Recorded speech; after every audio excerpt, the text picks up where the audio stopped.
So good Thursday morning. This video coming from my dashboard because I just got to work and I look pretty rough. So my mind has been really occupied in the last few weeks because we've moved. And so therefore my mind is on survival mode. So I can't get back into my usual topics, either talking about the book I'm writing, the books I previously wrote, or doing my morbid files. I'm thinking the next time I do the morbid files, I'm going to talk about the Dyatlov Pass incident, which I had mentioned in the book I published, The Primogenial. Beru Bennett, the little kid, is looking this up when she's 7 years old, and that kid is awesome. I love that kid. And that's probably the only kid I'm ever going to talk about in depth in any of my books because I'm child-free by choice and I'm not a kid person. Doesn't mean I hate kids, I'm just not a kid person. Anyway, moving on to the topic that I was thinking about driving in. James is going to be off the next couple of days to do the final clean of the old house and just kind of whip our new house into shape a little bit. And when I left this morning, I told him to make sure to lock the door behind him. And at first I thought, that sounds kind of motherly, and I've never wanted to be his parent, and I don't want him to be my parent. You don't marry your parents. But then the more I thought about it, the more I realized it's just an example of male privilege. And let me explain this, and this is a personal story, but it's an example of male privilege. So, all the years that we were married, excuse me while I take a drink, in all the years that we were married, living in Washington, we've lived in places with a relatively low chance of somebody home invading, walking in our house, stealing stuff off our porch. Not to say that that stuff didn't happen, because it did, but the areas where we lived in, there was a low chance of that occurring.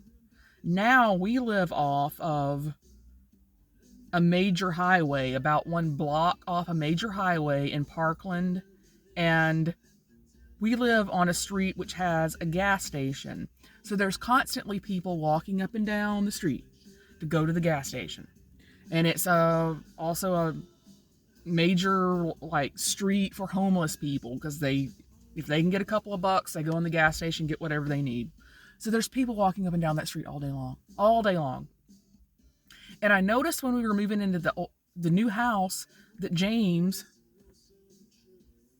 which makes sense to leave the doors open to air the house out, to get all those fake chemical cleaning smells out of the house that they put when they're going to rent to somebody else, but would leave the door open and then would walk outside into the backyard and start doing something that he needed to do in the backyard and leaving the door open. And I was constantly not only closing the front door, but locking the front door. And then the next thing I knew, it was open again, unlocked. And that made me feel extremely unsafe. You know why? Because I'm a woman that had been taught from the day I could comprehend safety, what I needed to do to be safe around other men. Carrying my key, poking out of my fingers, keeping eye contact with people all day. Always make sure to lock my doors. Always make sure to have a buddy if I was out drinking. All these things that would avoid me getting kidnapped, raped, or killed by men because I'm a woman.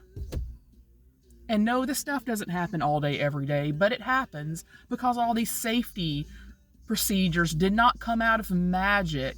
They came out of something happening previously to a woman and figuring out how to make it different next time and what you need to do to keep yourself safe. So I realize the door locking thing is not being a mom. It's me wanting to be safe from other men who want to hurt us. And that's an example of male privilege, when a man doesn't have to think about these things, but a woman does. Anyway, I hope everybody has a good Thursday. I'm ready for this week to be over already.